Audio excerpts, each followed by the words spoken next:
No, the minister there. Yeah,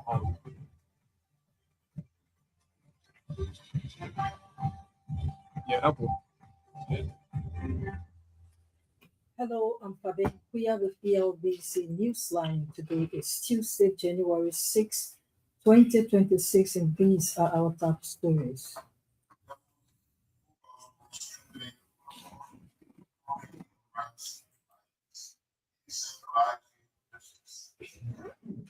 Government to increase the fight against child trafficking in 2026. Supreme Court of Liberia finds 6 lawyers for violating standard legal proceeding. Police arrest 5 persons on allegation of gang rape in Lofa County. And away from Liberia, at least 13 killed after a drone strike on a house in the Sudanese capital of Elbc. These stories and much more, including sports, the weather forecast, the news in Liberian English and French. But first, Pastor Talu and the news bulletin.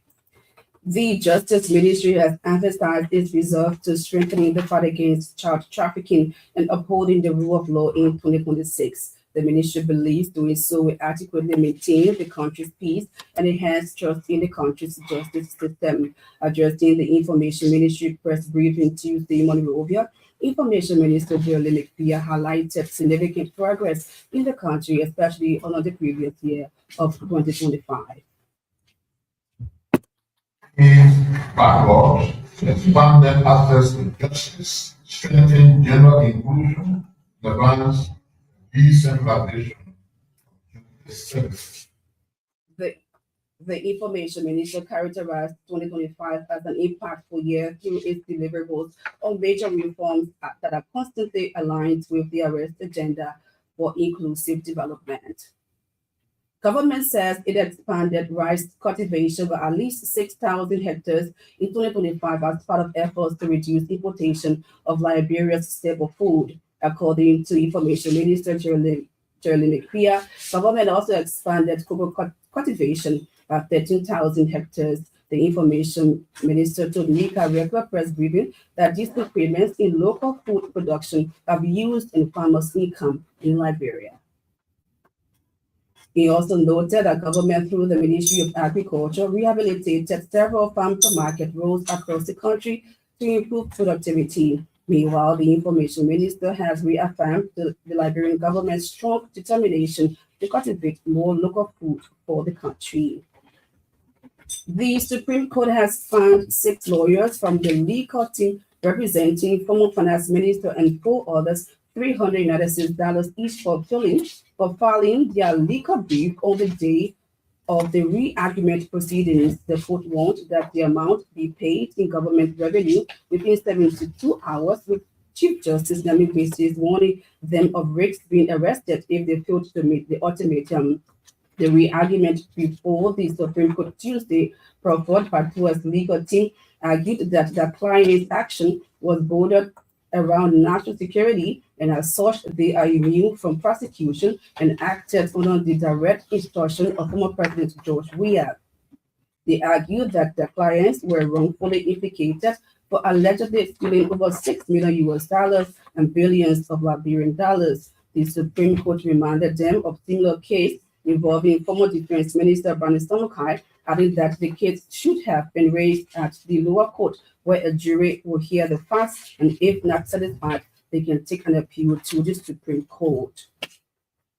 Medical reports have confirmed that a 21-year-old woman has been gang raped during the early hours of January 3 in Kosima Town, Lofa County. 5 suspects have been charged and sent to the 10th Judicial Circuit Court in Vonjima. The survivor stated that the 5 suspects forcibly took her to a room where the act was allegedly committed. According to Elbc Upper Lofa County correspondent, 4 of the 5 suspects denied the act, while 1 admitted to the commission of the crime. Meanwhile, the survivor is currently undergoing treatment. Monterey County District 2 lawmaker Sekou Kane has donated several building materials for the reconstruction of the rehab police station in Jacobtown, Painesville. Representative Kane named 100 bags of cement, rocks, steel rod, and catch, imposed the cost of the materials at nearly $4,000. The Montserrat County District 2 lawmaker believes the items donated will fast-track the ongoing reconstruction of the burnt police station. Representative Cannon also said access to justice and community protection is critical for the safety and protection of all. Meanwhile, residents of two Nizo communities have lauded Representative Cannon for the swift intervention to rebuild that burnt police station. According to the residents, the actions will go a long way in ensuring the timely reconstruction of the burnt facility. The chairperson of the Reconstruction Committee, Mary Jewell, said the intervention has restored hope and brought relief to the residents of the communities. Madam Jewell assured that the items donated will be used for the intended purpose to reconstruct the facility. She wants the community to take ownership of the project through contribution and support. Several underage children at the Bright Star Orphanage in Todi District, Montserrat County, are in dire need of government assistance. The orphanage is currently catering to dozens of underprivileged children in Todi and its environs. The founder of the home, Howard Dennis, told Elbc the facility lacks essential materials, thus paralyzing its smooth operation. Madam Dennis wants government and humanitarian institutions promptly intervene to address the needs of the underprivileged kids. A 58-year-old woman is appealing to government and humanitarian organizations for financial support to undergo surgery. Madam Eunice Blay is diagnosed of growth, which is critical and requires surgery. Madam Blay, a resident of Bonvans Beach Community, Bourgeois Island, said her illness began last year but was ignored because the pain seemed manageable. Over time, the condition worsened, forcing her to seek medical attention. Speaking in an ELBC interview Tuesday, Madam Blay noted that after visiting her facility, doctors confirmed that surgery is required to correct the problem. The patriotic entrepreneur of Liberia, Patel, has distanced itself from a planned protest organized by the Economic Action Movement of Liberia. Patel Chairman Dominic Neiman said Patel would not participate in any protest which aims to promote the interests of certain individuals on Wednesday. Instead, though there are still burning issues affecting the business community, the government is making tremendous efforts to have them resolved. To know that we are not part of any protest, and Patel is not stating anything that call protests. I cannot put government. We cannot put government. But we see they're not doing nothing at all. The past regime, that's when we stand up. We're not here to protest. We protest at the appropriate time, at the right time. He noted that foreign nationals are dominating the local market and violating the policy by being involved with both retail and wholesale. The Liberia Drug Enforcement Agency has suspended two officers, Solomon Bono and Faith Willie, after video footage showed them assaulting a female suspect, condemning the act as a serious violation of its code of conduct. The officers have been handed over to the Board of Internal Inquiry and Professional Standards for investigation and possible disciplinary action, signaling that such behavior will not be tolerated. LDA stressed that it distances itself from the misconduct and warned all personnel against abusing the authority entrusted to them to serve and protect the public. The agency reaffirmed its commitment to maintaining integrity and upholding the rule of law, emphasizing that there is no room for abuse of power within its ranks. Meanwhile, the LDA has urged citizens to remain vigilant and continue reporting suspicious activities to support the ongoing fight against drug trafficking. The United Nations Development Programme, in partnership with the Press Union of Liberia and the National Elections Commission, has launched the second Security and Media Standard Operating Procedure Conference in Grand Bassa County. Our correspondent said the training seeks to strengthen and differentiate the roles and responsibilities of the media and security personnel during electionary period.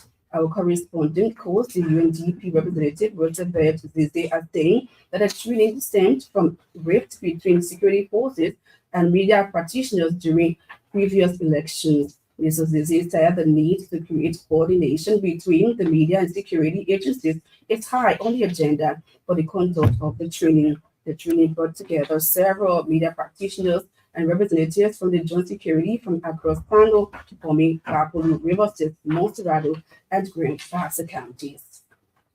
Meanwhile, the Press Union of Liberia has reaffirmed its commitment to upholding the rule of law and the protection of media rights.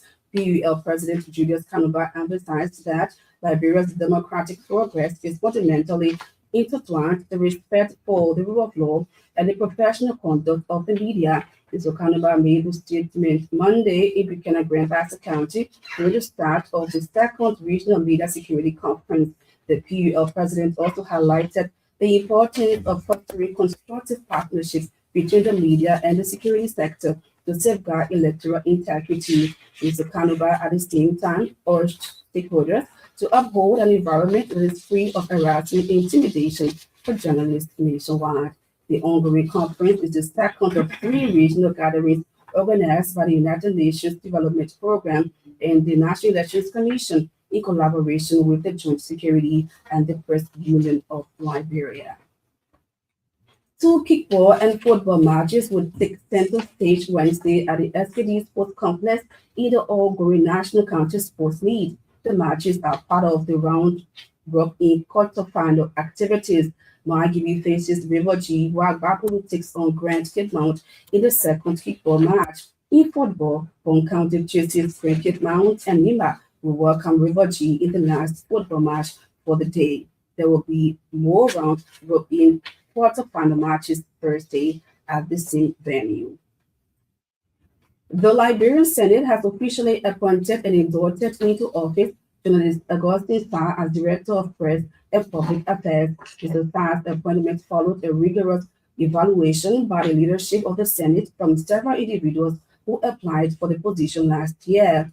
Speaking during the official induction ceremony, Mr. Starr expressed gratitude to the leadership of the Senate and pledged to build a robust and effective Senate Press Bureau to enhance communication with the public. Augustine Starr previously worked for several media institutions, including the Voice of Power in Habio, Cool FM, Truth FM, and briefly at the Liberia Broadcasting System. And meanwhile, former acting director of Press and Public Affairs at the Senate, Bibiana Blay, has welcomed Director Starr and reaffirmed the department's readiness to continue its collaboration and dedication for the timely and effective dissemination of information. At the same time, the chairman of the Senate Committee on Rules, Order, and Administration, Senator Barbara Brown, lauded Director Augustine Starr for earning a high score during the rigorous vetting process.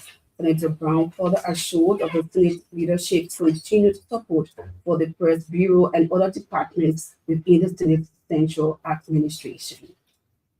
Pastor Talu and the news bulletin. She returns hopefully.